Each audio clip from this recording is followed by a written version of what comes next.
Tak a já bych asi začala.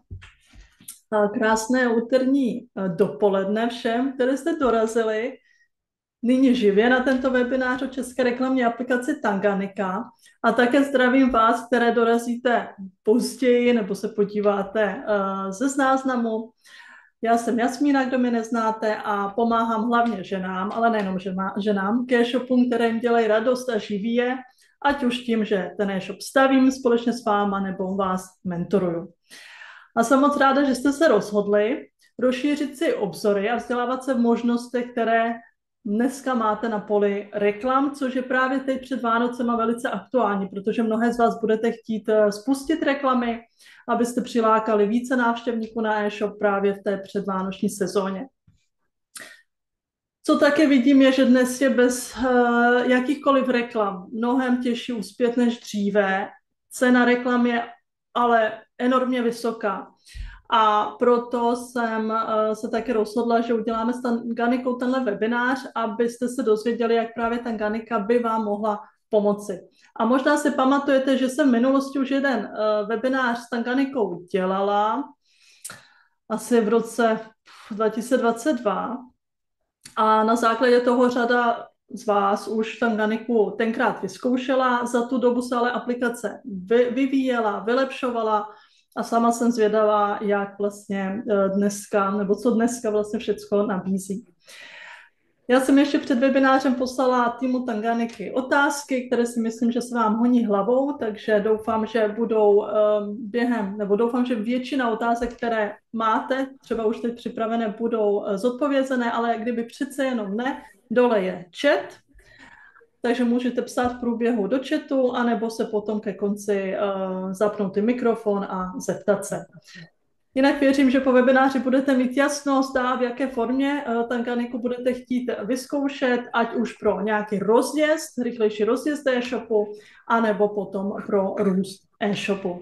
A chci ještě poděkovat týmu Tanganiky, že si udělali čas a chci jim teď taky předat slovo. Dobrý den, moc vás všechny zdravíme tady z Kludní se Sašou. Já jsem Robert Tichý, jsem tady v podstatě od začátku. Saška tady bude provádět v podstatě aplikací a má na starosti onboarding nových klientů. My tady za Směnou jsme, jak říkala tady Jasmina, děkujeme taky vám jako za možnost mít ten webinář. Už jsme nějakou dobu v kontaktu, vlastně pro mě to bylo v roce 2022, kdy jsme s Tanganikou téměř začínali. Dneska uběhly 3 roky a samozřejmě, jak říkala, aplikaci jsme dost posunuli, ale dneska jsme tady od toho, aby jsme vás tu aplikací provedli. Ukázali vám, jak funguje, ukázali vám, co vám může přinést, protože Tanganika dneska o tom, aby v podstatě e-shopům zjednodušil takzvaně život v online marketingu. A to, jestli nejde smysl, tak to pak samozřejmě bude na vás. Tady pak bude prostor na ty dotazy, který necháme potom nakonec. Nicméně, ať by vás napadlo cokoliv, i kdyby to za vás třeba nebojte se prostě na cokoliv jako zeptat, tady tomu jsme otevření prostě odpovědět na cokoliv. A to je za mě asi jako takhle všechno. Já budu Sašku průběžně doplňovat, když bude třeba, a nechám to, Saško, teďko na tobě. Jo, super, děkuji za slovo, Robe. Já vás taky tady všechny moc vítám, zdravím. Já bych vás chtěla jenom tak nějak provést tím procesem, co vlastně potom následuje ve chvíli, kdybyste se rozhodli, ať už se do Tanganiky podívat, jelikož vlastně podívat se tam můžete právě bez jakýkoliv potřeby potom cokoliv spouštět. A tak, abyste viděli, jak ten proces probíhá, ty návaznosti na to, a asi se na to můžeme klidně to tak trošičku rovnou pustit. V tom základu vlastně tohle jsou přímo naše webové stránky, tam samozřejmě potom si můžete vyhledat veškeré informace, já samozřejmě zkusím zmínit toho co nejvíc, ale najdete tady potom, ať už to je právě přesně náš scénní případový studie a podobně. Každopádně tím prvním krokem je tedy potom přímo tedy registrace. Tady potom se vyplňuje základ, takže já tady jenom rychle si tady jenom vyplním právě e-mail a heslo. Tady může být úplně cokoliv. Jo, dobře, tak ještě tady jenom vyplním. Tak. Tady se vás to potom zeptá v tom prvním kroku právě na váš e-shop. Já tady momentálně použiju náš demo účet, takže samozřejmě tam nebudou až takový čísla a všechno, jako kdybyste tam potom zadávali váš e-shop, tak jenom upozorňuji předem. Tady je potom krok, kde vlastně vy si zvolíte, v jaký zemi chcete tu inzerci spustit. Můžete spustit samozřejmě standardně Česko, Slovensko, potom tam máme většinu vlastně zemí po Evropské unii, takže můžete si vybrat, pokud byste potom například právě chtěli expandovat nebo právě spustit si právě na sezónu například i kampaně pro Slovensko, nebo naopak, pokud jste ve Slovensku a chtěli byste si spustit pro Česko. Potom tady je potřeba ještě vyplnit vaše telefonní číslo. Tam je to hlavně právě vůči kontaktu. Já se omlouvám, ale nemáme sdílenou obrazovku, až teď jsem si všimla. Nebo já máme? Je tady sdílená? Jo, tak teď nevím, jo, takhle, já to tady mám ve dvou, pardon, tak to se omlouvám. Jo, jenom Saško, ti možná to skočím, možná tady pak ještě samozřejmě možnost si to dát do daného jazyka, jo, že ať už je to čeština, slovenština, angličtina, co chcete samozřejmě. Jo, já koukám, že se mi to tady přeplo, ale každopádně já teď stejně budu muset přesdílet. Já se teď momentálně takhle se vlastně dostanete do té aplikace. To je ten proces právě jenom toho, abyste se do ní dostali. Já teď jenom přepnu, abych vám potom mohla ukázat i právě ty rozšířené funkce. Takže jenom chviličku vás poprosím a já si to tady jenom právě přepnu. Já teda doplním, že ona v podstatě ta registrace takhle na začátku je velmi jednoduchá. Tam opravdu jde o nějaký základní jako iniciály s tím, že Saška teď ještě ukáže, co je potřeba přímo v té aplikaci k tomu, abyste vůbec měli nějaký základ a mohli jako s tou kampaní nebo s těmi kampaněmi, co si vyberete, fungovat. A potom vám opět ukážeme, co jsou třeba nějaký doplňující funkce, které můžete použít, a abyste chápali vlastně tu souvislost, jak to jako mezi sebou funguje. Jo. Máš to tam, Saši? Jo, super. Takže je to vidět takhle v pořádku. Jo. Jo, super. Teď už je to právě tady i nahraný právě v té češtině. S tím, že vlastně pro to spuštění těch kampaní, tohle je vlastně ten základ. Tohle vlastně začínáme, to je přímo průvodce, kde vlastně, aby my jsme ty kampaně mohli spustit, tak potřebujeme ještě právě například právě produktový feed. Ten vlastně záleží potom, jaký máte e-shopový řešení, ale to vám tady potom vždycky po boku vyjede. To znamená, kdybyste potom měli například ShopTet, tak my to z toho feedu jakoby, nebo my to vlastně z té registrace vyčteme a rovnou vám tam skočí ten návod pro to daný e-shopový řešení. Jak říkám, tady je to testovací účet, takže... Tady možná ještě doplním, Saško, jenom mě napadla jedna věc. Kdyby náhodou jste měli vlastní řešení, tak tohle řešíme pak individuálně. My pak s tím samozřejmě pomáháme, jenom většina lidí má už nějaký e-shop řešení, ať už to je třeba ShopTet, Upgates a podobně. My tam v podstatě máme, jak to říká Saška, na všechny e-shop řešení ten návod, ale kdybyste měli vlastní, tak s tím samozřejmě pomůžeme, abyste tam se v tom nezasekli.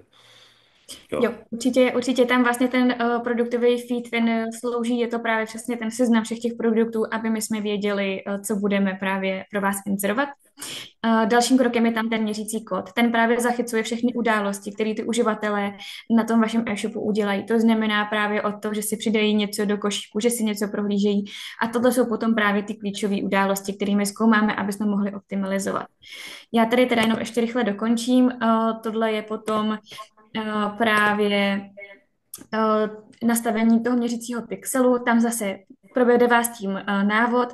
Pokud by náhodou třeba to vaše e-shopové řešení, řekněme, neumožňovalo, nebo právě to bylo právě stavěné jednotlivě, dá se to určitě potom nastavit i přes GTM, i tenhle návod se tam potom dá najít. Tam je to zase potom krok po kroku vás tím provede, ale samozřejmě my tady pro vás budeme vždycky jako podpora, takže kdybyste cokoliv potřebovali, tak kdykoliv se na nás určitě můžete obrátit. Potom se právě dostanete k tomuhle bodu, kdy vlastně je to nastavení té první kampaně s tím, že si můžete rozhodnout, jestli to právě vygenerujete pomocí umělé inteligence, anebo zda to bude právě přes to manuální nastavení. Rozdíl je v tom, jestli ty obrázky vám právě vygeneruje ta umělá inteligence, anebo jestli si tam budete chtít nahrát sami. Je to ve vašich rukách, je to hlavně, abyste i vy věděli, co vlastně do těch kampaní potom bude odcházet. Dá se to potom zase samozřejmě takhle jednoduše. Je to, jak říkám, je to tady testovací verze, testovací účet, takže tam bohužel nemáme veškeré možnosti, jako to potom nabídne vám, až tam nahrajete přímo e-shop. Přesně tak, no, není tam oficiální e-shop, takže proto to nemusí být za nás třeba úplně dokonalé, nicméně vy pak máte možnost a pak máme pro vás vlastně bonus, tím se dostaneme si to vyzkoušet třeba právě na svém e-shopu, aniž byste ty svý kampaně ještě spouštěli. Takže to pak samozřejmě to možnost bude, tak k tomu se dostaneme. Jinak to fakt probíhá ta flow vlastně úplně stejně. To znamená, pořád, dokud vy se nerozhodnete tam nahrát rozpočet, tak určitě vám nebude nic účtovaného. Počkáme, jestli se nám to tady dovytvoří nebo ne. Mezi tím, co asi určitě můžeme zmínit, je právě, že co se týče právě toho AI, tak je to určitě něco, co se snažíme pravidelně opravovat, protože samozřejmě ne vždycky to může být dokonalý. Tady vlastně je tam nahraný něco jako, dá se říct, takový hokejový sortiment, je to směsice vlastně všeho, ale tady potom můžete právě vidět, jak to může cca vypadat. Jsou tady v tomhletom chybičky tím, že to prostě není klasický e-shop, který existuje, ale ve chvíli, kdy tam opravdu bude nahraný e-shop, tak by tam mělo vytvořit právě něco na tenhle způsob, ale aby to dávalo smysl. Tady potom se dostanete ke kroku právě už potom těch právě fakturačních údajů. Tady už si to dovolím přeskočit, jelikož to už bychom se tady tímhletím zdržovali zbytečně. Každopádně tam potom přesně vyplníte všechno, aby ve chvíli, kdy si potom budete chtít do té organiky dobít kredit, tak vám právě přijde faktura a tam budete mít právě všechny tyhle ty informace. Ve chvíli, kdy právě tedy projdete toho průvodce, tak vám tady budou svítit všechny tyhle ty body zeleně a tím vlastně už se začne vytvářet ta první kampaň. K čemu bych se teď ještě dostala, co je hodně důležité na ten začátek, s čím vlastně pracuje i ten náš systém, je právě cílové PNO. To je vlastně procento, kdy vy vlastně nastavíte, jaký ten výkon od té aplikace očekáváte, nebo celkově od toho systému a podle čeho se i ten systém řídí. Ideální je to sledovat na tom, že ve chvíli, kdy právě víte, jaký je vaše cca ta marživost, tak podle toho si odvíjet to PNO. To znamená, ve chvíli, kdy třeba ta průměrná marže u vás je, řekněme, 30%, tak v tangenici nastavíte třeba ze začátku 20%, aby vám to prostě dávalo smysl, aby tam prostě ta výnosnost samozřejmě i byla. To, co tady taky najdete, jsou právě informace o e-shopy, to si tam určitě můžete uložit, můžete potom zase pomáhat při generování právě potom například toho obsahu přes tu umělou inteligenci. To potom, co se týče vlastně tady těch klasických. Zároveň samozřejmě můžete si tady potom nastavit, kdybyste chtěli někomu přidělit právě přístup, aby měl taky přístup do té aplikace, do toho e-shopu, tak to určitě potom můžete nastavit například právě potom tady v nastavení přístupu, v nastavení notifikací, co chcete, aby vám za e-maily chodilo, co nechcete, aby vám za e-maily chodilo. Zároveň je určitě tady důležitá potom právě třeba tahle záložka, to je tedy podpora, to znamená ve chvíli, kdybyste s čímkoliv potřebovali pomoc, vždycky tady najdete právě kontakty na uživatele, který má momentálně pod správou právě váš účet, takže tam byste potom se ideálně přes něj mohli spojit, ať už přesně na telefon, na e-mail, nebo potom tady vyplnit přímo právě tady ten kontaktní formulář. Kam bych se asi dostala dál, je tedy potom tady ten dashboard. Tady vlastně potom budete mít všechny základní informace. Takže ve chvíli, kdy potom tady budete mít právě spuštěné jakékoliv kampaně, tak tady budete mít ten jejich součet. Uvidíte právě, v jaký momentálně jsou ty učící fázi. To se potom samozřejmě počítá podle těch objednávek. Zároveň tady najdete základní statistiky, kondici měření. To je právě potom, to jsou ty události, o kterých jsem právě i mluvila, ze kterých se potom dále optimalizuje a například i potom stav produktů. Tady potom samozřejmě budou reální čísla podle toho, jak na tom zrovna bude váš účet. Dál potom tady, co určitě najdete, tak jsou samozřejmě potom základní statistiky, ty si můžete vygenerovat podle toho právě za jaký období si je přejete, jestli za všechny kampaně nebo třeba jenom za jednotlivou kampaň, to je vždycky na vás. Dál asi bych se teda dostala přímo k těm jednotlivým kampaním, ať víte, co u nás právě přímo najdete. Tady samozřejmě mi to tady momentálně svítí, protože tam nemám nahradit ten budget. Každopádně ve chvíli, kdy tam budou všechny podmínky, tak vás to pustí zpátky k opravám nebo úpravám právě těch jednotlivých kampaní. To, co tady najdete u nás, tak jsou 3 platformy. Je to tedy Google, je to Meta, tedy Facebook a Instagram a je to Microsoft. S tím, že vlastně tu první kampaň, co jste viděli, tak to je Performance Max kampaň na Google, která většinou bývá úplně nejvýkonnější. Dále je potom produktová reklama, to jsou právě klasický Google nákupy. anebo potom textová reklama. U toho Microsoftu jsou to úplně stejné formáty jako právě u toho Google. A co se týče právě u té Mety, tak tam je to potom právě taková ta klasická katalogovka s tím, že tady je to právě o tom, že my potřebujeme jenom, abyste nám tam nasdíleli tu facebookovou stránku, aby vlastně my jsme měli legálně možnost právě za vás inzerovat na tom Facebooku a na tom Instagramu. Takže to je ten krok, A abych možná vám... ještě Saška jenom doplním, mě napadne ještě jeden point, no, když si můžu, že No určitě. v podstatě ty kampaně, co my tady máme, ono to je dneska 7 formátů, třeba daný formát, ten první, když půjdeš nahoru vlastně ještě, Saško, Hm? kde pak ještě kde se vlastně vyplňují i podklady nějaký, tak tam má třeba v sobě ještě uložených víc formátů, ale já jenom tím chci říct, že vlastně Tanganyika dneska už začíná k tomu, že dneska to jsou vlastně předpřipravené struktury kampaní a oni vlastně jako pracují na základě toho, jaký máte sortiment, co prodáváte, jakou máte maržovost a podobně. A v podstatě to dokáže i se adaptovat třeba na sezónu, jo? Podle toho, kdy to vaše zboží má tu sezónu, kdy to zboží naopak tu sezónu nemá a určovat jako kolik peněz do jaký kampaně vlastně dneska má poslat, protože tady jsou dneska dvě možnosti, já to teda řeknu. A to je to, že buď vy nahrajete nějaký, dejme tomu, že vyzkoušíte Tanganiku, nahrajete nějaký jednorázový kredit, jo, to pak samozřejmě může řešit individuálně, kolik by třeba pro vás e-shop byl jako vhodný. Nicméně nahrajete nějaký kredit a vyberete si konkrétní kampaň, ať už sami nebo s naším doporučením. A buď máte možnost Tanganiku nechat takzvaně svým životem, když takhle řeknu, a nechat ji jako ukázat, kam dneska ty peníze vaše reguluje, respektive kde je utrácí. A nebo druhá možnost je, že si ty útraty vy můžete nastavit, protože samozřejmě to tady pak je v rámci jako funkce, že si nastavíte, kolik má Tanganyika utratit na té kampani třeba denně, jestli to je 50 korun nebo jestli to je 300 korun. Jo, tyhle možnosti tady jsou, nicméně no vlastně chci říct, jako, že Tanganyika ty kampaně dělá sama a postará se o to, aby byly co nejefektivnější. Jo, od vás pak je důležitý, abyste tam nahráli nějaký podklady u těch kampaní, kde to potřeba je, protože u některých to potřeba není, ale tam, kde ano, tak je důležitý, abyste tam vlastně nějaký podklady doplnili. Jo, s tím, že samozřejmě my vám pak dokážeme, i když ta aplikace v podstatě dneska funguje dost jako samostatně, tak my tady máme jako typy lidí, kteří to dělají absolutně sami, vůbec s námi nechtějí mluvit, ale pak to jsou zase typy lidí, kteří chtějí hodně tu komunikaci. Jo. Pak je to vlastně o tom, co vy preferujete. My tady jsme samozřejmě jako i pro lidi, co to chtějí jako řešit aktivně a třeba i vyhodnocovat právě, jestli ty jejich podklady jako stojí za to, nebo jestli jsou na houby. Jo, takže to je takový jako doplněk jenom k tomu. Jo, určitě. Tam přesně je to přesně o tom, jestli je vám příjemnější si na to vlastně přijít sám nebo právě i s tou naší pomocí, takže to určitě tak je tam vlastně i to, co přesně kolega říkal, slouží to tam právě i o tom, abyste například do té Performance Max kampaně měli větší nadhled, abyste věděli, co do těch kampaní chodí. U nás v Tanganice je vždycky vlastně ten start takový, že míříme na nový uživatele, to znamená tím, že vlastně ten e-shop většinou spravujete, tak je možný, že vám to nebude úplně vyskakovat, dá se to potom samozřejmě obejít například nějakým anonymním režimem a podobně, ale to samozřejmě bychom se potom mohli vždycky individuálně odhledně toho spojit. Existují právě i knihovny přímo od platform, kde potom můžete dohledat, jak ty vaše aktuální kampaně běží a jak vypadají. To jenom, abych taky asi takhle ještě trošku doplnila. Jenom bych tady chtěla ještě ukázat potom, jak to třeba vypadá, pokud byste generovali potom například přímo ten text. Ono to tam trošku je vidět, zase jenom jednoduše přes tlačítko, nebo pokud budete chtít, můžete prostě jednoduše tady si vepsat cokoliv, co si potom budete přát přímo vy. Je to Jo.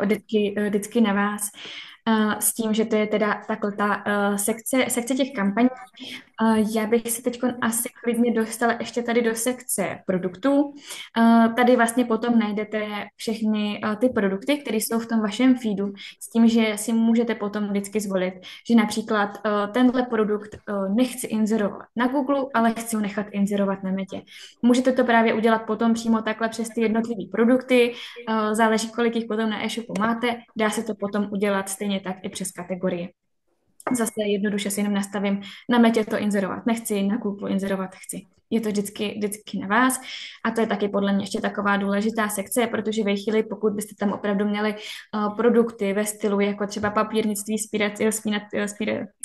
svírací sponky, omlouvám se, tak prostě tam většinou to procento té marže je opravdu minimální a vůbec by se nevyplatilo právě, aby do té inzerce vůbec jako chodilo, takže to je právě ty produkty, které by potom měly být například z té inzerce vyloučený. Jo, tam třeba ještě doplním, že jako aby vlastně navážu na to, co jsem říkal předtím, ona Tanganyika sice sama pozná za nějaký čas, co je vhodný produkt, nebo ona sama určí, co je vhodný, ale na druhou stranu dneska, ať už děláte kampaně kdekoliv, přes cokoliv, tak tam probíhá nějaká učící fáze a určitě tohle třeba od Jasminy znáte a je potřeba vědět, že ty kampaně potřebují nějaký čas, ať už je to třeba měsíc, někdy to je díl, někdy to je kratší doba, to nikdy nejde úplně odhadnout. Nicméně, když pak právě, jak teď se naráží na to, když budete vědět, že například některé vaše produkty, teď řeknu s dovolením, se třeba vůbec neprodávají, anebo víte, že tam máte jakoby spíš jako doplněk, anebo kde naopak tu nízkou marži máte hodně, anebo že nejsou absolutně vhodný třeba na vánoční sezónu, protože třeba 20% produktů, které nejsou vhodný, tak je můžete vlastně takhle hned vyškrtnout a tím vy Tanganice i částečně pomůžete, protože ono jí trvá nějaký čas, než jí vlastně dojde, že ty produkty nejsou vhodný stejně, protože ta učící fáze tam jako musí proběhnout. Jo, takže to je důležitá věc. Takže to jako vaše kooperace tam s tím může být a můžete vlastně do toho takhle svým způsobem trochu zasáhnout, když budete chtít. No. Jo, co je asi i důležitý říct, je, že můžete samozřejmě si ty kampaně i kdykoliv pozastavit, můžete to ovládat, jak budete chtít a samozřejmě, kdyby se vám cokoliv nelíbila, ať už je to barva aplikace nebo její výkon nebo cokoliv, tak určitě není kdykoliv problém potom ten nevyčerpaný kredit vrátit. To potom probíhá dobropisováním a je to nejmenší samozřejmě, takže není tam problém, není tam žádná jako závaznost nebo cokoliv, co se týče vyzkoušení nebo spuštění potom právě přímo Tanganiky. Dál asi bych teda přešla, co je asi tak tím posledním, tady je tedy dobíjení toho kreditu. Je tady právě těch možností víc. Je tady právě například jedna možnost to automatické dobíjení. To je právě potom super od toho, že na to nemusíte myslet, těm kampaním nikdy potom ten kredit nedojde a jedou volně dál. Ze začátku to samozřejmě nemusí být ideální, jelikož většinou nad tím klienti potom v tom začátku přeci jenom mají radši větší kontrolu. Je to potom tady právě přes to jednorázové dobytí. Zvolíte si, jestli to právě chcete kartou nebo právě bankovním převodem. Vystaví se faktura a ta vám potom přistane tady v historii plateb. Měla by vám přijít i do e-mailu, kdyby samozřejmě ale cokoliv vždycky je najdete tady v aplikaci v té historii plateb. Stejně tady najdete fakturační údaje, takže kdybyste potom kdykoliv potřebovali cokoliv si vyměnit, obměnit, tak není s tím vůbec problém. Stejně tak, dokud se to neodešle do našeho účetnictví, tak není problém potom fakturu přegenerovat, pokud by se tam objevila jakákoliv chybička. Co se týče právě toho kreditu, tak jak už tady vlastně Robert zmínil, ten rozpočet je vždycky ve vašich rukou, minimální částka toho dobytí je tam 1000, s tím, že těch jakoby možností je samozřejmě tam vždycky víc. Klidně si můžete rozhodnout, že ze startu investujete menší částku, abyste si otrkali trošku ten systém, zjistili, jak tak Tanganika funguje a postupně třeba potom nahráli větší rozpočet. S tím, že vlastně vždycky je jedna faktura, to znamená, vlastně bude vám fakturovat Tanganika, která potom rozkládá ten rozpočet právě mezi to, co vy si zvolíte, to znamená mezi jednotlivé platformy, mezi jednotlivé formáty, jak už tady právě zmínil Rob, tak i právě podle toho výkonu se to potom bude rozkládat. To znamená, že vlastně vám i stačí jenom pičo, takže vyfakturujeme to jakoby my a zároveň potom z toho odchází ty naše procenta. To je to, co jsme tady ještě asi nezmínili, právě za to využití, tak v tom základním balíčku je to vlastně 5% z objednávek, které vám náš systém přinese. To znamená ve chvíli, kdy právě Tanganika vidí, že tohodle uživatele k vám přivedla právě ona a že udělal objednávku, tak z té objednávky si potom vezmeme 5% bez právě ceny za dopravu a bez ceny za DPH. Tím, že teda ta cena se pak, co chtěl možná doplnit, promiň, že se pak vlastně ta provize snižuje. Ono to pak jde od milionu a vejš je to za 4% a potom ještě ta další hranice je za 3%, která je 2,5%. Takže to je jenom takový info, jo, že se to samozřejmě pak snižuje postupem času. Určitě. Tak, super, děkuji ještě takhle za doplnění. Tak a to je vlastně, co se tak nějak týče toho kreditu. To, co je ještě důležitý říct, je, že právě nedochází jenom k optimalizaci těch samotných kampaní, ale optimalizuje se i právě ten samotný rozpočet. Už to tady kolega vlastně trošku přesně jakoby naťuknul, že se to rozkládá do těch formátů podle výkonu, ale zároveň celkově ty kampaně si s tím umějí hrát, aby právě ve chvíli, kdy například těm kampaním se tolik nedaří, tak aby tam toho kreditu tolik nechodilo, ale právě na druhou stranu, kdy vidí ve chvíli, že tam je opravdu třeba potenciál, že v tu chvíli to začíná jet, že ty lidi se tam právě dost často otáčejí, tak v tu chvíli právě potom tam zase investuje víc. Tak to každý den zkoumáme, na denní bázi a ta optimalizace tam prochází 24/7. Takže tam potom v tomhletom je to potom velká výhoda. Snažíme se, aby fakt za ty co nejmenší částky právě to přinášelo co nejlepší výkony.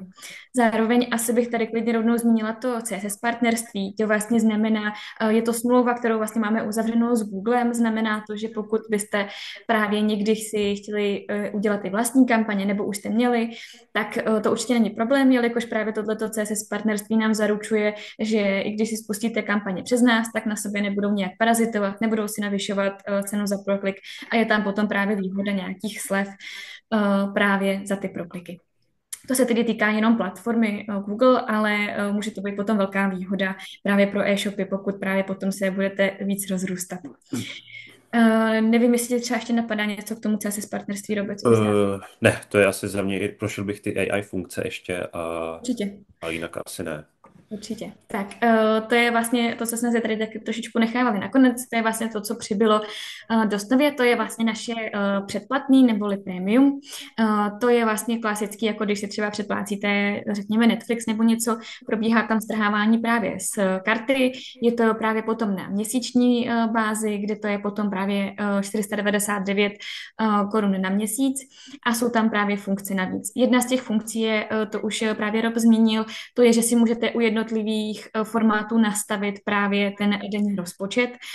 Co je důležité jenom u tohohle říct, je, že ten denní rozpočet je jenom na tu jednotlivou kampaň a ne na ten náš poplatek. To znamená, můžete jakoby za ten den potom dohromady může odejít větší částka, protože tam právě potom bude to naše procento. Tak jenom, abyste s tím počítali, abyste se toho nelekli.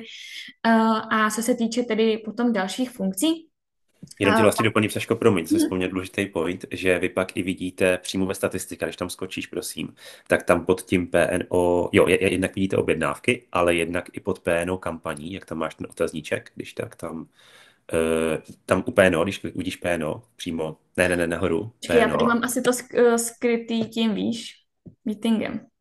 Jo, jasně, tak u toho otazníčku, že je v podstatě vidět, kolik jste nám za daný období zaplatili, jo, takže když pak budete chtít vyhodnocovat Tanganiku jako poměr výdaje a přínos, tak vy tady budete mít možnost vidět jednak aktuální procento, který zrovna Tanganika strhává z těch objednávek, co vám právě vygeneruje, který pak vidíte nahoře vedle těch produktů, a jednak vidíte i za to daný období, kolik jste Tanganice vlastně zaplatili, jo.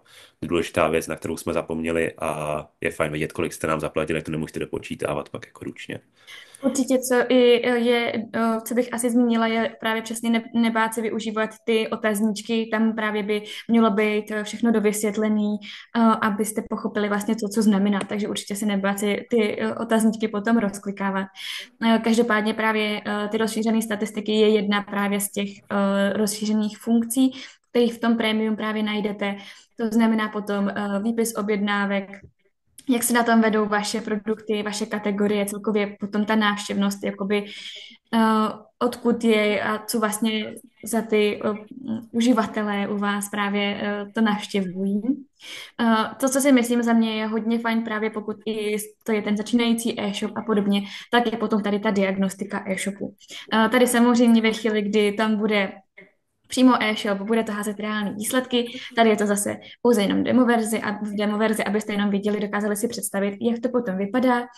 Tady potom byste měli právě zjistit, jak se na tom váš e-shop vede, co by například bylo vhodné doplnit, aby se právě zlepšila právě celkově třeba právě výkon e-shopu, ale zároveň, aby třeba i potom potenciálně pro ty uživatele, aby to bylo víc důvěryhodný, aby tam právě měli chuť nakupovat a podobně. Jestli tam právě není problém, že se třeba někde ztrácí v nějakém kroku uživatele.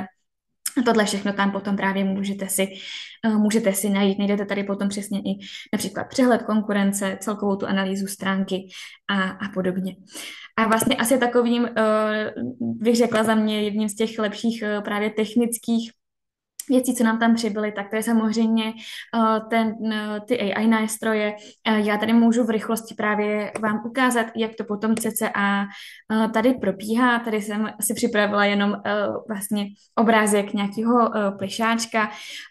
Je to vlastně potom, že tady zadáte něco ve stylu, že třeba chci, aby si s plišákem hrála malá holčička.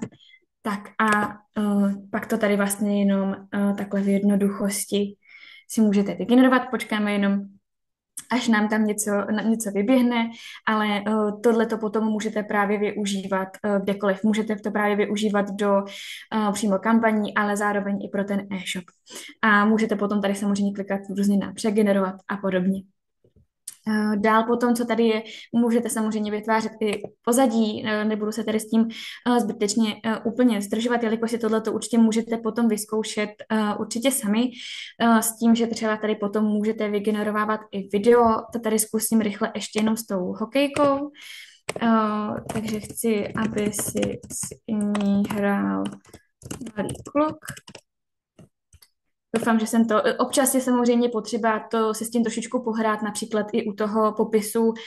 Já to tady píšu hodně v rychlosti, ale samozřejmě čím třeba preciznější to bude, tak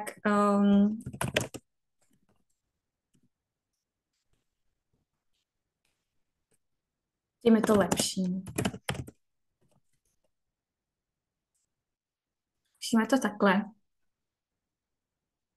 Doufám, že nám to tady teď nezačne zlobit. Každopádně i tak nevím, co tam přesně momentálně zadávám úplně špatně.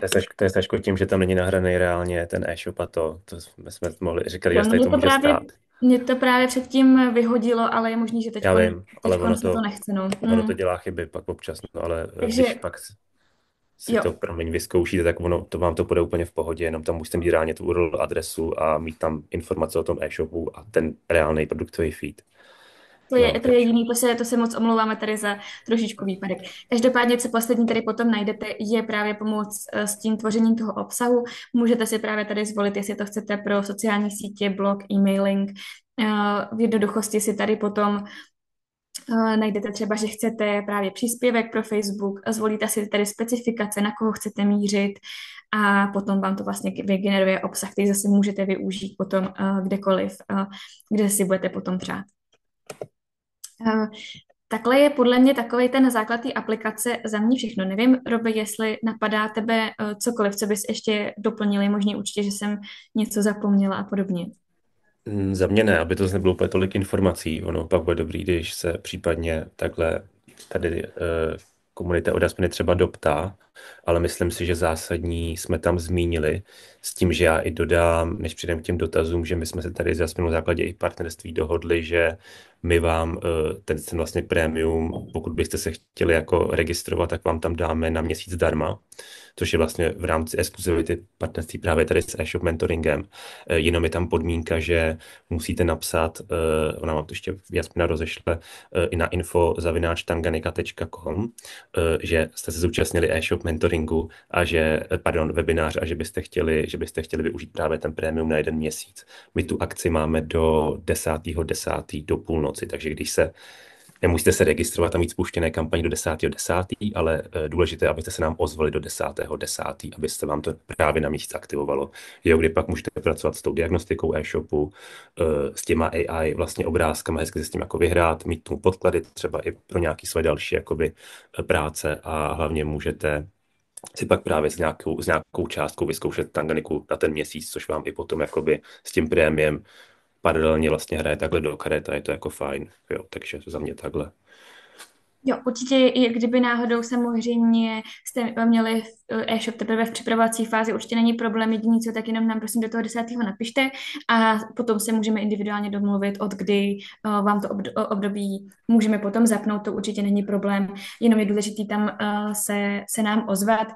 Zároveň bych ještě ráda zmínila, že určitě, pokud byste chtěli vidět potom nějaký konkrétnější čísla, jak to třeba v Tanganice může vypadat, tak vás taky poprosíme, jestli nám potom právě můžete napsat například klidně na info, nebo potom právě mě nebo Robertovi s tím, že byste nám poslali buď přímo konkrétní e-shop, nebo váš sortiment a například cca velikost e-shopu. A my vám podle toho můžeme potom poslat právě, jak si cca takovýhle e-shopy u nás vedou, abyste to měli právě co nejvíc relevantní, aby jsme vám potom neposílali prostě buď třeba veliký e-shopy nebo zase s jiným sortimentem, protože opravdu to potom dělá v těch kampaních hodně.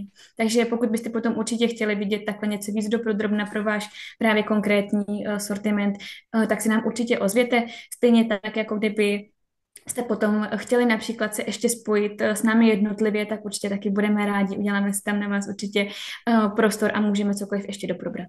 Jak tomu jenom možná ještě pro tu poslední věc. Nám teď se valí hodně zákazníků, za to jsme jako strašně rádi. Jenom i ono tím, že právě máme takhle schůzky s těmi zájemci, kteří pak chtějí takhle získat třeba ty informace, co vy tady máte, ale pak i ty informace na té individuální úrovni, tak oni jsou dvě možnosti. Jedna je to udělat registraci online schůzky přímo na stránkách, hlavní prostě stránka, kde to má na starosti přímo Saška. Nicméně to vám potvrdí, že to tam je teď tak trošku tomu říct jako šílený, je tam opravdu těch schůzek hodně. Takže druhá možnost, kdyby se vám tam nevešel by se vám tam, nebo nebyl by tam termín, který by vyhovoval dle vašich časových potřeb, tak napište na info, že byste chtěli potkat a my se vám pak ozveme individuálně s nějakou nabídkou už na ten daný čas, jo, kdy už to bude pro ty individuální domluvě. Jo, aby se nelekli, že tam teď Saška třeba tenhle týden nemá tolik času, takže aby tam ten čas byl, pokud to budete chtít využít. Jo, takže to jsem takhle chtěl doplnit, to je za mě všechno. Jo, určitě. V tom případě asi klidně můžeme potom přejít na dotazy, nevím, jestli nechce něco doplnit, cokoliv. Já jsem psala mezi čase do chatu, co mi tak napadalo. Jo. Tak když tak se do něj mrkněte a můžeme to projít, ale začala bych jedním dotazem, který jsem tam nenapsala, a sice, to znamená, nahrává se kredit do těch reklamních systémů. A z těch objednávek, které se realizují, potom vy si berete provizi, která nějakým způsobem začíná na 5%, jestli jsem to pochopil, a postupně klesá podle výše obratu. Podle výše obratu, který se realizuje. Ano, přesně tak, přesně tak. A teď ta objednávka, která je realizovaná, jak ji vy zaznamenáte? To znamená, jo, někdo prostě přijde na e-shop, ignoruje cookies, nesouhlasí s cookies, víte vy o ty objednávce, nevíte? Nebo je to vlastně ta objednávka, která se propíše do Google Analytics? Jo, chceš si to říct, Saši? Klidně si to vím, já se tady s dovolením mezi tím trošku už... V podstatě ta objednávka dneska, protože Tanganyika, jak tady Saška zmínila, často jako figuruje u hodně e-shopů jako hlavní jako kanál, to znamená, že třeba inzeruje jenom přes Tanganiku a někdy prostě to mají i jako doplněk. Proč to říkám? Protože dneska, když vlastně Tanganyika udělá nějakou objednávku, kterou zaznamená díky tomu, jak ukazovala Saška, si na začátku nastaví ten měřící kód, tak v podstatě ve chvíli, kdy Tanganyika je v podstatě na konci toho nákupu, to znamená, že já dám teď příklad, abych to uvedl víc do praxe, protože ono to může být víc možností. Tanganyika inzeruje vaše produkty, chytne zákazníka na ten produkt, on se proklikne přes tu naši reklamu na vaši stránku. Jakmile nakoupí, udělá to hned v podstatě, tak nebo během toho, co jako v podstatě jde na ten e-shop a odklikne cookie listu, což je zásadní, protože dneska bohužel všichni máme problém a lidi dneska tu listu odkliknout musí, protože pokud neodkliknou, tak se ten uživatel nezměří. Samozřejmě my ho nezměříme, vám to objednávka půjde, to už je náš problém, jo, respektive to se prostě stává. Nikdy nezměříme všechny uživatele, ale ve chvíli, kdy toho uživatele změříme, odklikne cookie listu a nakoupí, tak je evidovaný v našich statistikách tady jako vygenerované tržby, kde se vlastně ta objednávka propíše v té hodnotě, ve které je cena toho vašeho produktu. A z toho vygenerovaných tržeb, konkrétně z té částky vygenerovaných tržeb, my si pak účteme tu provizi. Ve chvíli, kdy například Tanganyika taky zacílí na nějakého uživatele nového, při většinou to jsou noví uživatelé, a v podstatě zákazník přijde tedy opět na reklamu a opět odklikne cookie listu a proklikne se, tudíž Tanganyika ho změří, ale ve chvíli, kdy odejde například a potom vy jinou úplně reklamu přes Tanganiku, jo, ho chytnete, v tím smyslu chytnete, jakože nic zacílíte a on se dostane znova na váš e-shop a nakoupí až v této fázi, ale ne v té prvotní. To znamená, že nakoupí přes jiný zdroj reklamy, než je Tanganika, tak už se pak účte do toho asistovaného obratu. Ale my si v podstatě účteme z toho vygenerovaného obratu. To znamená tam, kde jsme na konci té cesty toho zákazníka. Jo, jestli to je takhle vysvětleno teda správně, jo, v rámci toho měření.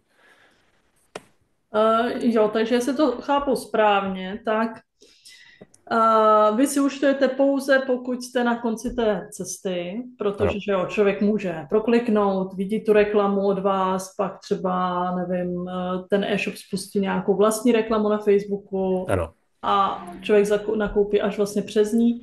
Takže vy tady zobrazíte tu asistovanou tržbu, ale účtujete si, nebo nebudete si zrovna z ty objednávky nic účtovat.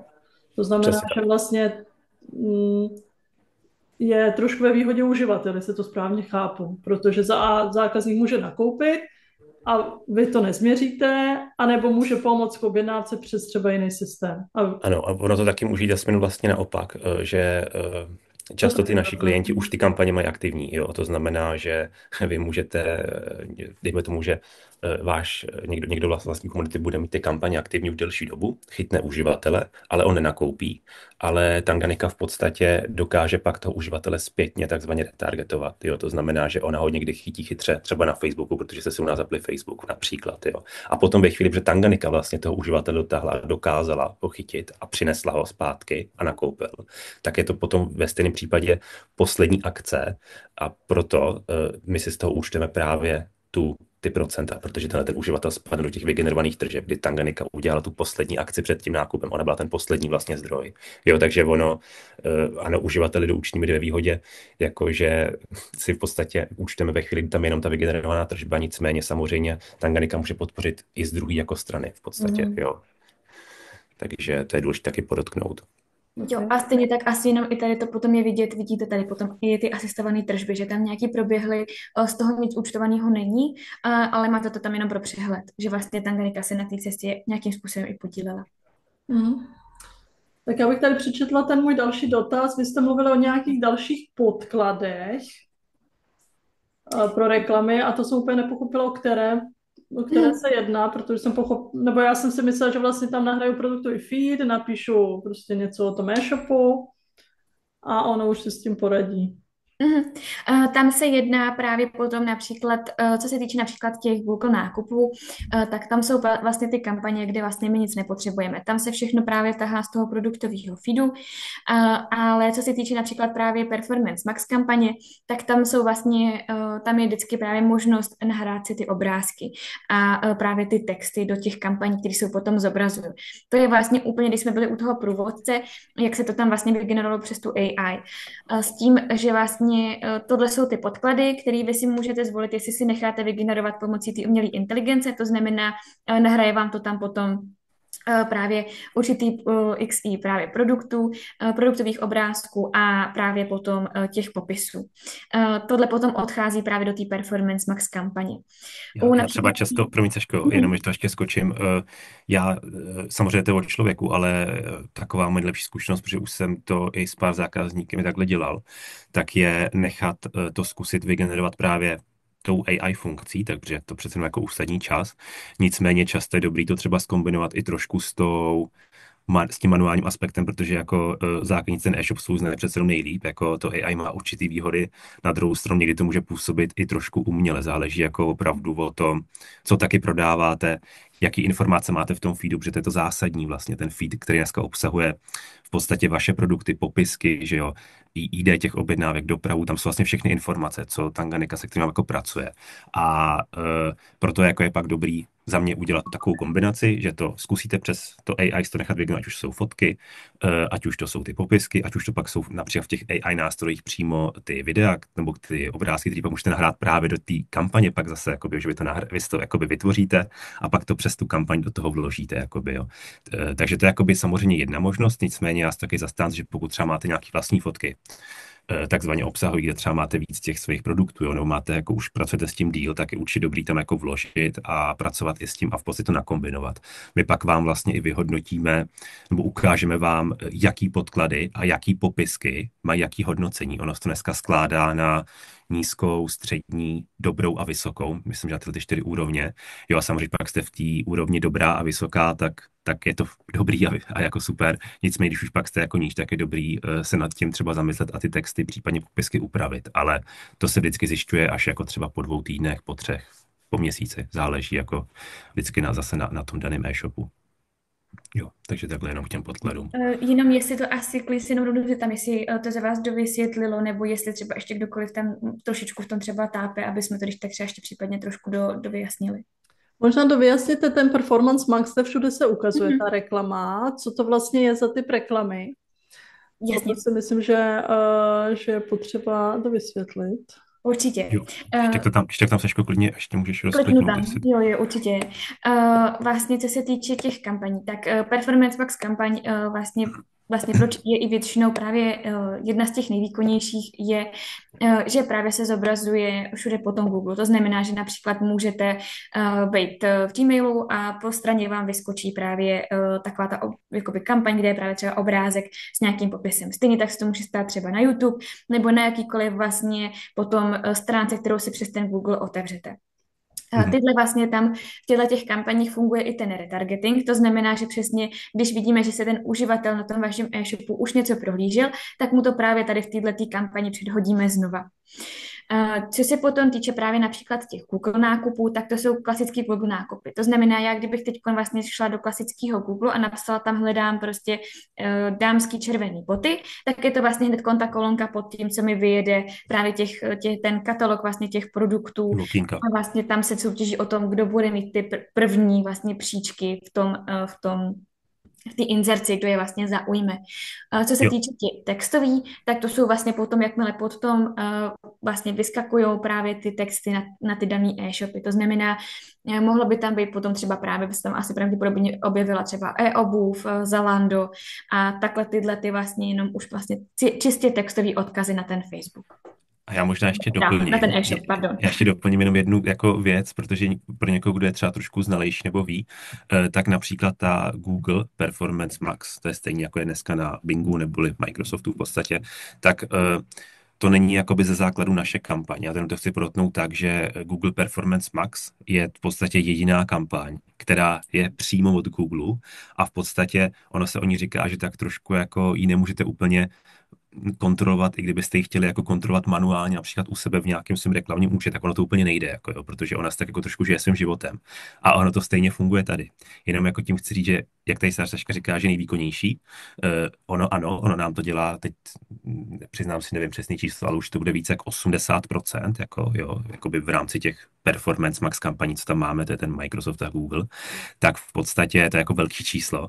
A já tím jenom jako chci říct, že neznamená to, že dneska, když tu Performance Max kampaň pustíte kdekoliv, jo, jako ať už je to u vás, u nás, nebo to, takže ty čísla budou stejný. Ono jako, jednak tady se samozřejmě nějak jednodušší, ale tady je spíš zásadně o to, že zásadní pro tyhle ty kampaně je to, ve chvíli ten algoritmus se převáží na Google a ne právě na nás, jaký produkty, nebo jak se pracuje s těma datama v tom vašem produktovém feedu. A Tanganyika, jelikož ona pracuje i s těma datama v tom feedu, nejenom tím, že je vlastně zpracuje, ale ono to v podstatě to představte na denní bázi, že vy si zapnete první den prostě kampaně a ona každý ráno mezi teď nějakou 1 až 5 hodinou ráno, teď přesně nevím, omlouvám se, ale vlastně jako vyhodnocuje ty data a ty produkty. A ona dneska i dokáže třeba ty data vaše o něco upravovat. To znamená, že dneska, když máte nějaký produkt a nějak se jmenuje, tak ona si například testuje s tím, pod jakým názvem, neboli dneska se tomu říká vyhledávacím dotazem, ho zobrazí.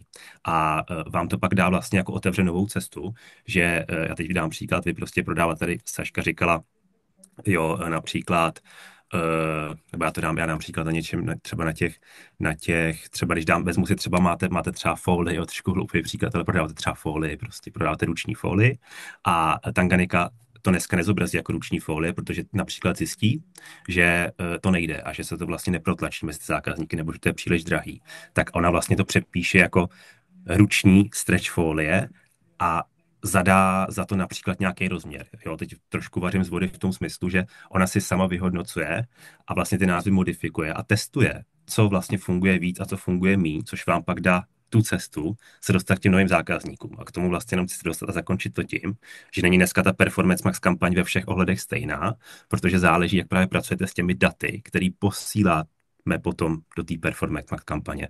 Doufám, že to není příliš složité, když tak jako to pak můžeme pořešit třeba individuálně na té schůzce, ale tohle je velmi důležité. Jo. No já jsem teď úplně vlastně, to vyhodnocení probíhá na straně Google.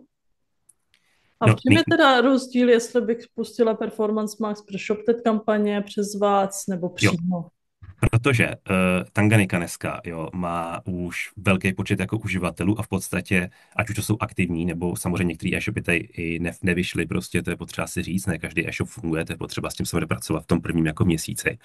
Nicméně tam jde o to, že my máme už nějaký jakoby velký, když to řeknu jako opravdu velký objem dat, až jako bych řekl nadstandardní vůči třeba, nevím, klasickým agenturám, který mají pár desítek klientů, když takhle řeknu, my už jsme vlastně ve vyšších stovkách, což pak znamená, že my umíme, nebo troufnu si říct, že umíme pracovat s těmi vertikálami, jo. To znamená, že my když dneska získáme data třeba ze sortimentu obuv, nebo třeba ze sortimentu toho obalových materiálů, tak s tím pracujeme u sebe, jakoby ve systému. Ale jako samozřejmě s tím pracuje ještě Google, ale pak ještě my interně. A my pak rozhodujeme o tom, jak se pracuje na úrovni toho daného klienta, toho jeho feedu, s těmi kampaněmi potom v tom Google. My jsme vlastně tady první jednotka, tady je posíláme do toho Google, Google s tím nějak pracuje a Google nám dává zpětné informace o těch uživatelích, ale ty jdou pak zase sem k nám a my to vyhodnocujeme. Takže tam je v podstatě jakoby krok navíc standardní, který normálně by jako nebyl, jestli je to takhle srozumitelný. Jo, já tím vlastně chci říct, že dneska těch dat máme hodně a to je i výhoda k tomu, jako že si troufnu říct, že je to výhoda, to velký množství dat, co máme o těch vertikálách. A teď to není myšleno tak, že zneužíváme data jednoho klienta pro druhý. To je myšlený tak, že my tam máme prostě pro každou vertikálu nějaký datový vlastně objem a už s tím nějak jako pracujeme na základě toho, co víme, kdy a jak funguje. Jo? Takže jakoby takhle to myšleno. Dobře, pojďme dál. Tady Adela se ptala, co potřebuju k napojení Tanganiky do Google a dalších. Nepochopila jsem financování, vložím kredit, vy si to vypořádáte přes Google, nebo já si po peníze jdu do Google Ads na začátku nastavení, když dám AI nastavení zrátu, dá se to pak změnit na manuální. Jo, Je tady víc dotazů v jednom. Jo, určitě. Já nevím, jestli klidně to asi klidně řekneme všechno, co se týče znova. K napojení Tanganiky na ten Google, tak to je vlastně ten průvodce, kterým budete muset projít, ať už si zvolíte jakoukoliv platformu. To znamená nahrání toho feedu a nastavení toho měřícího pixelu. Pak záleží právě na těch formátech, to znamená, jestli si vyberete právě ten Performance Max, ty textový, anebo právě ty Google nákupy. Podle toho to bude chtít potom právě dá se říct určitý podklady. Ale tady nevím, jestli to napojení jinak není myšleno, ono totiž u nás to funguje tak, že my pro vás zakládáme nový účet pod naším právě v tom Google Merchant Centru. To znamená, že my nemáme nijak přístup do vašeho Google Merchant Centra, tak to asi jenom ještě, abych klidně řekla, aby v tom potom nebyly nějaký zmatky. Co se týče potom toho financování, je to tak, že vlastně vy vložíte kredit a my potom podle právě z začátku to funguje na bázi právě třeba i právě těch dat, to znamená, my už potom víme cca, kolik máme ty první fázi do těch kampaní poslat, aby to dávalo smysl a potom vlastně každý den zkoumáme, jak si ty kampaně vedly a podle toho se to každý den upravuje. S tím, že právě vy se rozhodnete, kolik tam vložíte, to znamená, řekněme, že byste se rozhodla třeba tam právě v té první fázi vložit 5 000 a vlastně to se v té první fázi se to právě rozloží mezi ty platformy nebo ty formáty, co si zvolíte. Řekněme, že byste si právě vybrala třeba jenom ty Performance Max na Google, to znamená, ten kredit by šel jenom tam. Řekněme, že by to bylo třeba 50 korun za den, to by tam vlastně odešlo ten první den, druhý a třetí den by tam naskákaly třeba řekněme 4-5 objednávek a tak už by tam další den odešlo třeba 150 korun. S tím, že vlastně ve chvíli, kdy potom právě ty objednávky by přišly přes nás, tak z těch by potom se ještě vyúčtovalo těch 5% právě pro nás. Určitě nebudete potom ještě někam dávat další peníze do těch platform samotných, nebo tak. Všechna ta fakturace probíhá přes nás. Já možná ještě doplním vlastně tady ten dotaz Adely, ještě aby možná doplnil Dominiku, co mě napadá. Ono to je dneska myšlený tak, že jak tady Saška říkala, všechny ty účty, jako co tady vidíte, Google, Facebook, všechno a všechny takové ty účty i proto, aby vůbec tyhle ty věci mohly zpracovávat, třeba Google Merchant Center a podobně, tak to je vedeno na naší straně. Jo, v podstatě to je kvůli tomu, že my jsme ten CSS partner od Google a je to i z toho jakoby zásadní, že my tam všechny klienty vlastně v jednom našem velkém účtě. Nicméně třeba pokud vy máte vlastní reklamy, tudíž vlastní Google účet a podobně, tak možností jsou v podstatě dvě a to je tak, že my tu máme typy klientů a to já doporučuji hlavně z začátku, jako nevypínat úplně to, co máte, jako že byste se najednou řekli, tak já si spustím Tanganiku, protože teď vlastně do toho budu dávat ty peníze a vypnu tudíž kampaně u sebe. Samozřejmě pokud ta možnost jiná není, protože někdo má třeba omezený budget, jo, tak to už pak je na tom individuálním rozhodnutí. Nicméně my vždycky doporučujeme nechat alespoň jako ty svý kampaně klidně třeba na minimum jako běžet, protože nikdy nevíte, co vám Tanganika jako přinese. My vám tady můžeme slíbit hory doly, ale důležité je prostě vidět ten první měsíc a vidět, jaký čísla z toho jsou a jakým směrem to pak po nějakým vyhodnocení, nějaké schůzky, potom nic si může vlastně dál jít, tam je potřeba to říct upřímně, jestli to smysl má nebo nemá.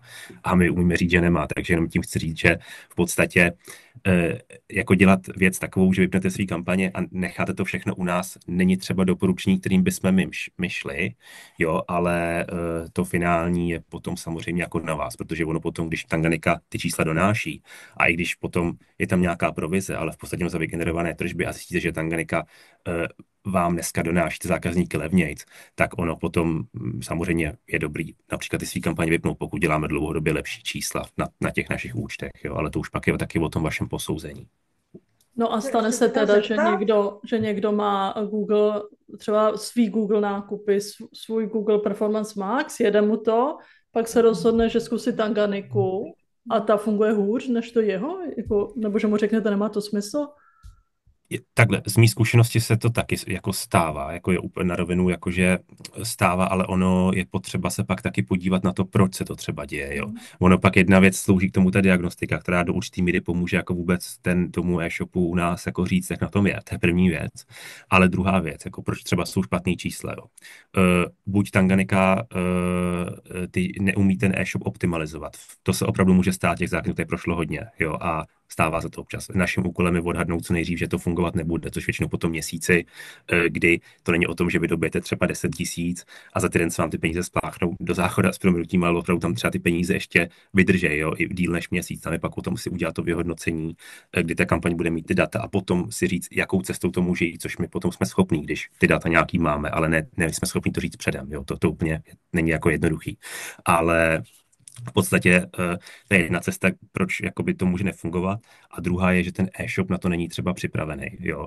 To je pak typicky vidět, když Tanganyika přináší hodně uživatelů, například jako na ten e-shop, takže ten marketing jako takovej z toho základu jako se plní, jo, přinášet ty zákazníky na ten e-shop, ale to, že pak máte konverzní poměr, což tedy je ten poměr těch uživatelů, kteří nakoupí z těch návštěv ty procenta, je jako na nízký úrovni, tak je pak potřeba se podívat, jako kde je ta chyba, jo, a ta může být i často u těch e-shopů a my s tím jako úplně nic neuděláme, jo, protože ten marketing dneska je strašně jako široký, má to jako strašně moc střípků a my dneska se to snažíme jako zjednodušovat, snažíme se tím jako poskytnout tu cestu toho inzerování, dneska i toho AI, což je dneska jako hrozně v trendu a my to máme hezky v té jedné aplikaci a my taky budeme přidávat další věci, ať už to jsou třeba kanály a funkce, ale jako stále je tam spoustu věcí a proto třeba tady máte jako Jasminu nebo někdo má třeba jako agenturu, že vlastně pak řeší i některé věci, ty doplňující pro to, aby jako ten e-shop byl celkově vylepšený a pak i ta inzerce jako byla vylepšená díky tomu. Jo, takže jsou takový asi hlavní dva důvody, proč by to nefungovalo. Takže ano, stát se to může. Jako. Já asi bych tě ještě, Robert, doplnila jenom tím, že vlastně to, co se nejčastěji stává, že jsou horší vlastně výsledky v Tanganice třeba na Google, než u nich je často rozpočet. To znamená, většinou do Tanganiky nenahrají tak velký rozpočet a to samozřejmě potom může ovlivnit spoustu věcí, pokud oni třeba ve svých kampaních utrácí, řekněme, 100 000 za měsíc a nám dají 20, tak je to rozdíl, ale zároveň jsme u spousty klientů právě i s menším rozpočtem udělali větší parádu. Takže vždycky záleží samozřejmě na sortimentu, období a je v tom spoustu věcí, jenom bych i ráda doplnila, že i tohle se může často dít. A ono možná jenom teda ještě doplňte zpátky, když se na to Jasminu tady ptáte, což je jako důležitý dotaz, tak ta výhoda toho, předtím, než tady vůbec lidé vyzkouší tu analýzu, což je možnost v té registraci, ale tak když pak nám napíšete ten e-mail a napíšete nám alespoň, co prodáváte za sortiment, jo, že pokud tam máte víc sortimentu nebo třeba jenom jeden, jakoby, tak my vám pak jsme schopní vyplivnout. My to děláme tak, že my vezmeme například 5 jakoby shopů z toho vašeho sortimentu, jo, a zprůměrujeme jejich jako čísla za poslední rok. To znamená, že vezmeme třeba jejich vygenerovaný obrat, konverzní poměr, návštěvnost, takový jako nejdůležitější data, pro to, abyste zjistili, jaký to může mít jako význam. A my neukazujeme toho klienta jednorázově, že to nemůžeme, ale když pak vezmeme takhle 5 klientů a vezmeme ty jejich vygenerované obraty, to PNO výsledný a podobně a vzájemně to zprůměrujeme, tak je to vlastně v pořádku, my z toho máme nějaký jako výstup, jo, a ten výstup vám pak můžeme poskytnout na té online schůzce a vy sami si pak uděláte obrázek, jestli jo, tohle se mi líbí, nebo to třeba mi nepřijde, že je ten sortiment v Tanganice tak dobrý. Jo, takže to už pak je o té schůzce případně, pokud chcete mít nějaké informace předem třeba o tom vašem sortimentu. A já ještě jenom koukám, že tady jsme byli ještě jenom doplněný k k té otázce, co se týče právě toho propojení od paní Přibylové, tak jenom je to přesně tak, my si vlastně jakoby, není to, že bychom si zakládali duplicitní účet, my máme takový svůj velikánský účet, po který my můžeme přidávat vlastně podúčty. A tím my přidáme vlastně ten podúčet, který bude vlastně pro vás a tam tak, kam paní bude běžet. Takže to nijak nesouvisí, přesně tak, aby to správně, nějak to nesouvisí přímo s vaším Google Merchants. A ještě rovnou koukám, určitě naše online schůzky určitě nejsou. A co se týče to propojení, tak to je právě jakoby ten feed a ten pixel. Tím se vlastně jakoby propojí, dá se říct, Tanganyika vlastně s vaším e-shopem. Ale ono to není tak, že bychom se propojili na váš e-shop, ale je to, že vlastně budeme mít ty informace a podklady pro to, aby jsme mohli pro vás spustit inzerci. Ještě Tak, se to jsem... Adele ptá k tomu, jaká je výhoda nastavení kampaní od vás oproti přímo sám v Google Ads, s tím, že teda vy přímo Google Ads nenabízíte, to by bylo taky dobrý, že jo, vyjasnit. A zdá se jí to pracnější a dražší. Jo, můžu k tomu něco... Jo, jo, může být. Ono jako záleží jako do určitý chvíle, jako jak třeba ten člověk je taky znalej a taky jak se s tím chce hrát, protože je to hodně o typu zákaznicích a když to jako shrnu, abych jako neodbočoval, ale my dneska máme v podstatě 3 typy zákazníků, jo. To jsou nějaký menší shopy, v podstatě, který jako například začínají nebo nejsou na to příliš dlouho, nebo chtějí najít nějakou rychlou cestu. Druhý jsou větší shopy, protože dneska máme i velký značky, které jsou v podstatě jakoby, zná je každý, jo, už to nevím, třeba Asko, Pambule, jo, těch shopů tam je hodně a v podstatě oni mají vlastní marketing, do toho mají třeba externí marketing, ale stejně mají Tanganyku jako doplněk. Jo, to znamená něco jako nějakou nadstavbu, něco navíc, dávají do toho třeba 5-10% svého rozpočtu. Jo, a pak tu jsou ještě agentury, a to už trošku specifická, to nebudu do toho míchat, protože ty mají ještě takový jako speciální rozhraní, ale tady jde teď o to, že je to do určitý chvíle, ono se to může zdát třeba pracnější, ale ve chvíli, kdy jako nad tím pro někomu to je naopak jednodušší, protože on třeba tu inzerci nechce tolik řešit a chce se na třeba úplně jiný strategii na tom e-shopu, jo, řešit prostě věci úplně okolo a ten výkonnostní marketing, že o tom dneska Tanganyika jako převážně je, o té inzerci produktů, chce nechat vlastně jako automatizovaně a na nás, jo. Takže jako je to jedna cesta, nicméně samozřejmě jsou tu i lidé, kteří jako preferují jednak větší kontrolu nad těmi kampaněmi. Nechtí to třeba nechat automatizovaně, protože nemají rádi takzvaně tu jako nekontrolu, nebo tím mít prostě nad tím kompletní ruku, tak si troufnu říct, že pro tyhle typy zákazníků třeba Tanganyika nemusí být úplně jako 100% vhodná. Jo. Takže to je jakoby jedna věc, ale i tak si myslím, že nikdy nevíte, abych se to ten rozdíl, co Tanganyika přinese. Jo. A my jsme zažili nespočetkrát, že si to člověk nějak jako dělal a potom, myslím teď jako svoje kampaň na svém Google účtu, to znamená na svých jako účtech, a potom zapojil Tanganyiku teda jako úplně separátní účet a často jsme třeba dostali po 2 měsících jako lepší čísla, jo, kdy jsme se vlastně dostali pokázat dostat níž a níž, protože Tanganyika v sobě částečně má nějaký prvky, který dneska ručně dělat nejdou, jo, a to je například třeba to vyhodnocení těch produktových názvů, modifikace těch názvů, jo, takže jako opravdu, já mám takovou zkušenost, ať to lidi vyzkoušej a potom uvidí, co z toho jako se vyplivne. Ono je za mě fajn říct, že podle mě to riziko finanční není tak velký na to, aby to člověk vyzkoušel, protože jak tady Saška i zmiňovala, ty kampaně se kdykoliv vypnou, vy nejste vázaný tím, že to musíte používat, že tam jste vázaný na půl roku, na rok.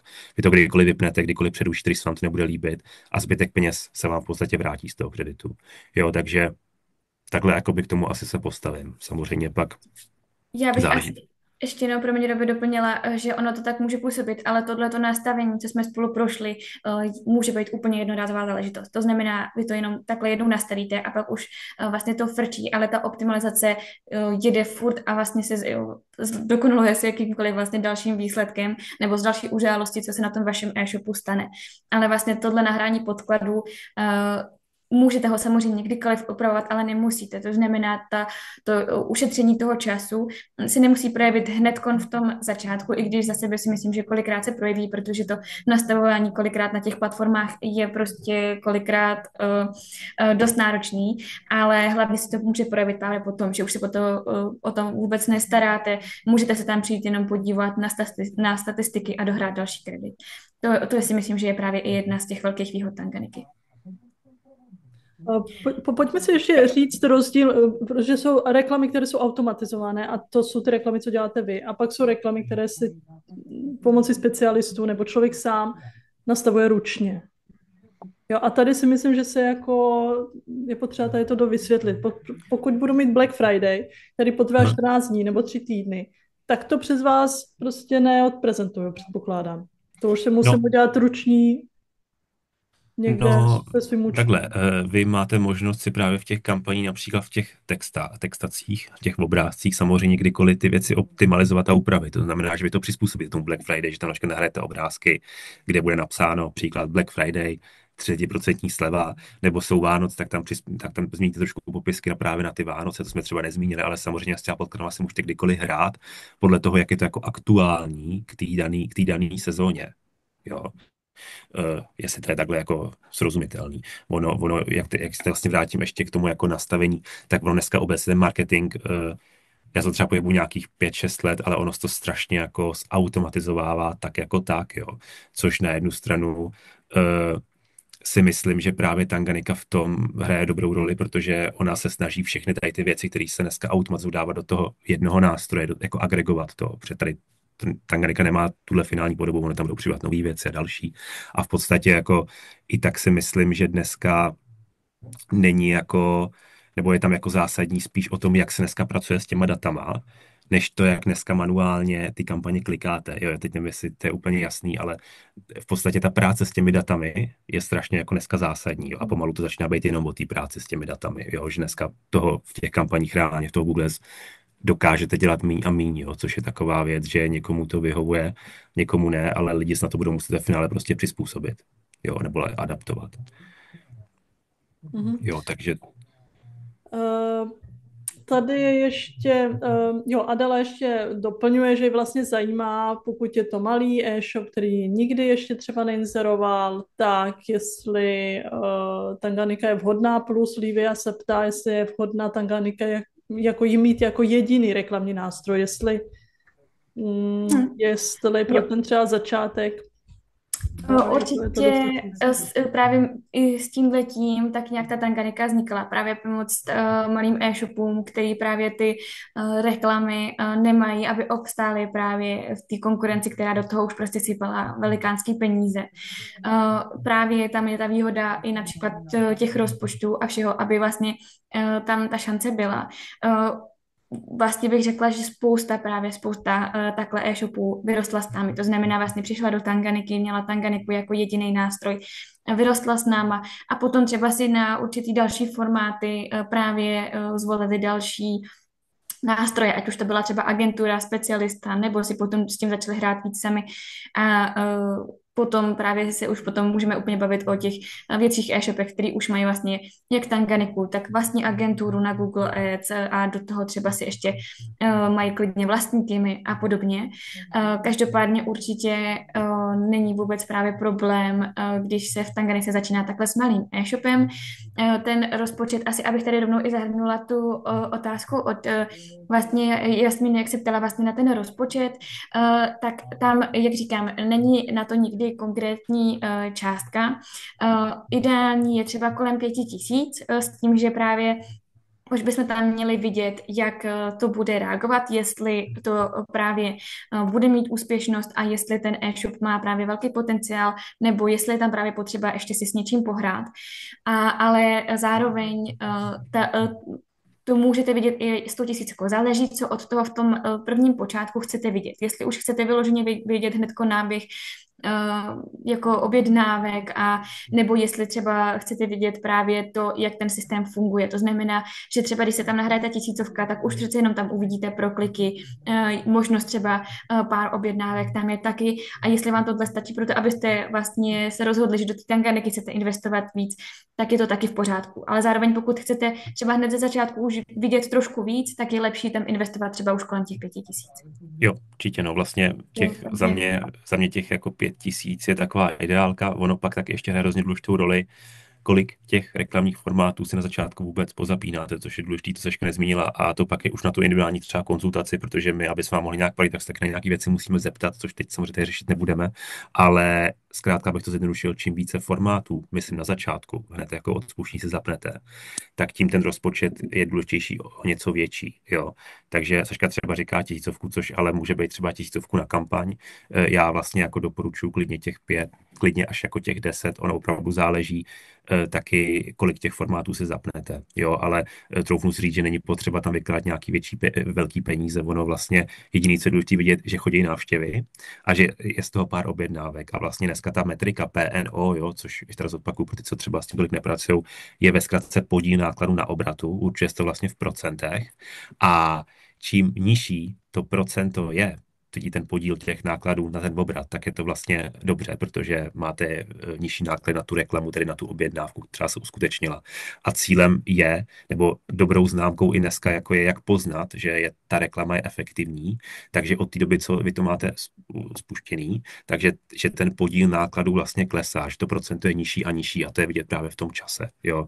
Takže když pak vidíte, že po 3 týdnech, i když jste na začátku chcete mít PNO, to je to výsledný, který vy tam nastavujete, chcete mít 10%, ale jste na začátku na 20 a nakonec se dostaneme například na 12, tak je to vlastně za nás dobrá kampaň, i když jsme hned nejsme ještě na těch 10.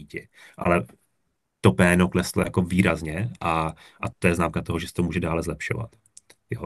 Takže to je jako jenom doplněk. Asi jenom abych dala jako úplně obrazný příklad, co to přesně znamená. Vy tomu systému vlastně zadáte, že když investujete, řekněme, 100 korun do toho systému, tak chcete, aby vám vygeneroval třeba 100 000. Jo, je to vlastně tohleto procento mezi tím, že vy zadáte, jakou právě tu návratnost z té kampaně chcete mít. A jak jsem říkala, nejčastěji se to právě potom počítá z průměrný marže. To znamená, že na vašem e-shopu je průměrná marže, řekněme těch 30% a řeknete si, dobře, tak já v Tanganice nastavím těch 20% a až prostě se dostaneme na těch 20%, tak já se to snížím na 15%. Jo, a zase ta Tanganika se začne optimalizovat na těch 15%. Jo, a No, dodám teda poslední věc, jenom možná teď uvažujete nad tím, no to je super, tak já to nastavím třeba na 5% nebo na co nejníž a jako to by udělal každý, já taky, ale ono to pak funguje principiálně tak, že jakmile vy to uděláte, jo, vy si nastavíte, když vaše marže je třeba 30%, takže reálně, jak říkala Saška, to doporučí dát třeba 20, aby tam byl nějaký prostor, tak ale vy pokud dáte například 5%, tak se vlastně stane to, že vy té kampani řeknete, tak chci vlastně náklady na objednávky 5%, to znamená prostě buď strašně efektivní, ale ono se stane to, že Tanganika se bude snažit být efektivní, protože to nastavíte, nicméně bude fungovat tak, že bude takzvaně jako nudná, protože ona se bude snažit jako donášet co nejvíc sice jako konverzních uživatelů, to znamená jako opravdu těch, co z největší pravděpodobností nakoupějí, ale na druhou stranu to může být jako strašně malý, jako až jako nezajímavý počet a může to trvat strašně dlouho a ty objemy pro vás nebudou zkrátka zajímavý. Proto my třeba doporučujeme tu cestu, že principálně to funguje tak, že čím nižší PNOčko například na začátku jako nastavíte, tak vlastně to funguje na tomto principu, kdy to je vlastně delší proces, složitější, trvá to, než tam budou ty objednávky. Když to PNO takzvaně trošku povolíte, jo, to znamená, příklad, chcete třeba 15% a můžete taky na to jít právě strategii, což pak o té individuální diskuzi, jít na 20%, to znamená, že vlastně dáte i o něco víc, než je ta vaše reálná marže, tak vy tím ale zase dáte například najevo, tak dovoluju ti teď přinést více zákazníků, i když budou méně konverzní, tedy z menší pravděpodobností nakoupěj, ale výhoda této strategie je, i když v podstatě nakoupíte některé uživatele, kteří nenakoupí hned, tak výhoda toho je, že Tanganika získá daleko rychleji data o tom, kdo je vlastně dneska ten konverzní zákazník. A dlouhodobě to může být vlastně dost efektivní, protože získá objem dat a vlastně získá, jakoby bude vědět, kde ten váš zákazník a dlouhodobě se vám to vyplatí na tom objemu. Jo, takže to je potřeba pak s tím nad tím si sednout, případně jako společně. Jo. A Já bych tady asi ještě trošičku v rychlosti jenom vzala vlastně ten dotaz od Jasminy, co vlastně bylo s tím DPHčkem. To je vlastně, jak jsem říkala, že to fakturujeme vám, to znamená, že vlastně DPH se vlastně zaplatí nám, ale vy nemusíte vytvářet přiznání DPH za platbu zahraničnímu subjektu, protože to vlastně jakoby ta fakturace je k nám, jako Tanganika fakturuje vlastně přímo pro vás. Takže to je jenom vlastně, že nemusíte právě mít, když nemusíte potom vlastně tohleto přiznání dělat. Co tady ještě zaznělo, že když vlastně po tom měsíci nepřijdou žádné objednávky, tak jestli je možný řešit to individuální bezplatnou konzultací všechny jakýkoliv jako jakýkoliv vlastně, jakákoliv komunikace, ať už je to meeting, hovor, e-mail, tak jsou u nás samozřejmě bezplatný. To vůbec jako tak není. Jediný, co se opravdu platí, je vlastně to, co jsme říkali, ty prokliky a ty procenta, ale za konzultaci určitě u nás nic neplatíte a můžete si u ní zažádat u nás jako kdykoliv, to určitě vůbec není problém. A co se týče ještě, jak často se dá PNO měnit, je ideální to dělat jednou za čas o víc procent, než jakoby každý den o jedno. To znamená, že třeba právě řekněme po tom měsíci, aby právě měl ten systém čas se na to optimalizovat, si třeba zase posunout to PNO o víc procent, než to dělat každý den o 1%, protože ten systém se nestihne optimalizovat a může to potom právě trošičku zhoršit tu efektivitu těch samotných kampaní. Teď vím, že jsem to trošičku schrnula v rychlosti, protože mi přišlo, že jsme to tady už trošku začali možná trošku rozpitvávat. Takže klidně i pokud byste si chtěli zapnout mikrofony a zeptat se přímo, tak určitě budeme moc rádi.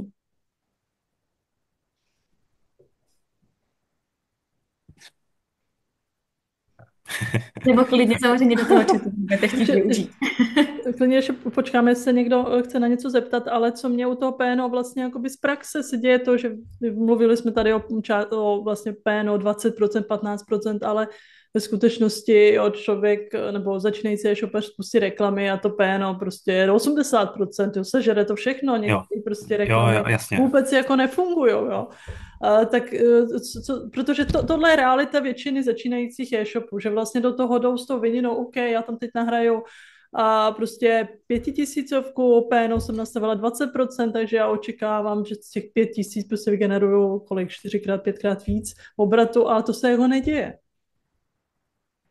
Jo, jako to je dobrý point. Ono taky za mě, a to je jako můj názor, jo, samozřejmě to peníze a ten nebudete na zemi, ale za mě jako na začátku, protože některým shopům to třeba vychází, ale drtivý většině, když opravdu jako začínáte, tak většinou, jak tady vlastně říkáte, Jasmino, tak ty pénočka jsou o dost větší, jo.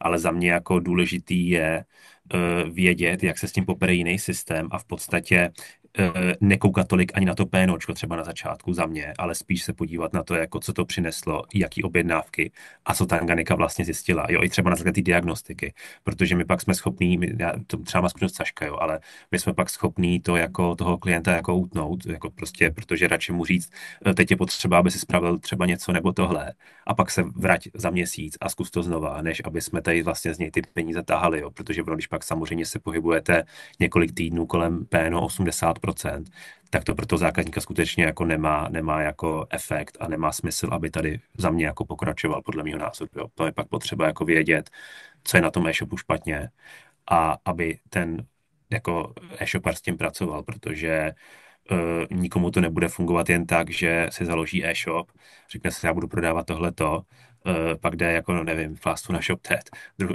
třetí den jde za náma, spustit tady a jako nikomu to nebude fungovat. Často jako mají lidé třeba jako zkreslený takhle vnímání, ale opravdu zatím je hrozně moc práce.